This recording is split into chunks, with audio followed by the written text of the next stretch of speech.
Did you know that approximately 39% of the greenhouse gas emissions caused by the textile and apparel industry come from your washing, drying, and ironing habits? Doing laundry is a chore that consumes your time. However, it also consumes Earth's natural resources, such as water and energy. For instance, using high heat settings in the washer and dryer are the most energy-intensive actions in the laundering process. Plus, many laundry detergents, fabric softeners, and dry cleaning solutions contain chemicals that are toxic to the environment and humans, such as carcinogens and substances that can irritate our skin or cause issues for our respiratory and reproductive systems.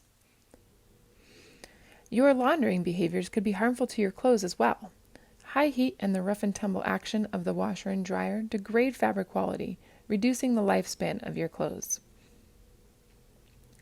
Sustainable laundry behaviors, such as washing full loads, using cold water, and hang-drying clothes, reduce your environmental impact and help extend the life of your clothes. Save your clothes, save your time, and save the planet by making small changes to the way you do laundry. Use the resources on the Sustainable Laundry page on the Housing and Dining website for more detailed information about how and why.